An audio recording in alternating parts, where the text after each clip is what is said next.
দরকার। সে কখনো প্রশংসা করতে পারে না যার মনের মধ্যে ঝামেলা আছে, সেই প্রশংসা করতে পারে যার মনটা খুব সুন্দর। তো ভাই আমাকে সব দিকেই বড় করেছে। আমি বলবো না ভাই আমি অত বড় মানুষ না, অত ভারী অত ওজনের মানুষ না, আমি ছোট মানুষ, ক্ষুদ্র মানুষ। আপনি বড় ভাই, আপনি সব দিকেই আমার চাইতে বড়, এটা আমি আপনাকে শ্রদ্ধা করি। আপনার কাছে আমি দোয়া চাই, আমি বড় হতে চাই না। দোয়া চাই, দোয়া করবেন, দোয়া করবেন। এবারে যে গানটি করব, আমারও তো আসলে মোটামুটি 3টা গানই করতে হবে না, যেহেতু পালা নাই।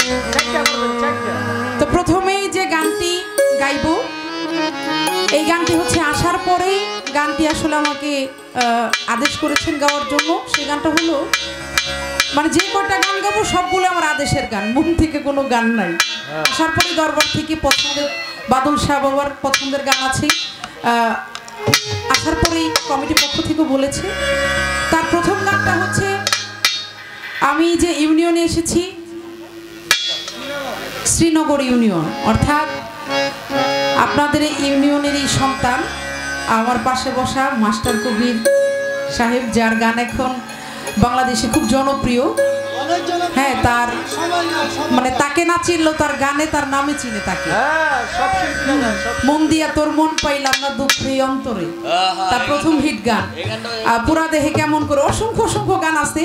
রিসেন্টলি একটা গান আপনারা সবাই শুনেন, আমাদের মুক্তা সরকার আবার মুখে সাজানো জীবন, খুব সুপার ডুপার হিট গান। তো এরকম তার অনেক গানই আছে, আর আমার অনেক অসংখ্য গান গাওয়া। তো একটা গান আমার গত সিজন থেকে আমি খুব গাই, সেটা হচ্ছে আমাদের মানিকগঞ্জে লতিফ সরকারের সাথে একটা গান ছিল আমার। ওই দিন মঞ্চের মধ্যে বসে গানটা লেখা হয়, আমি দাঁড়ায় পালা গাইতেছি ওনার সাথে। তো নিচে থেকে বসে আমাকে খাতাটা ধরাই দিছে, বলতেছে এই গানটা গাইতে হবে।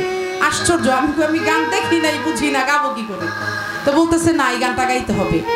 তো দয়ালের কৃপায় ওই গানটা গাওয়ার পর থেকেই যেখানেই যাই, কেন জানি না এই গানটার একটা আদেশ চলে আসে, আপা আপনার মুখে গানটা শুনতে চাই। তো আমার গাওয়া গান, খুব জনপ্রিয় একটা গান, আমি গাইব।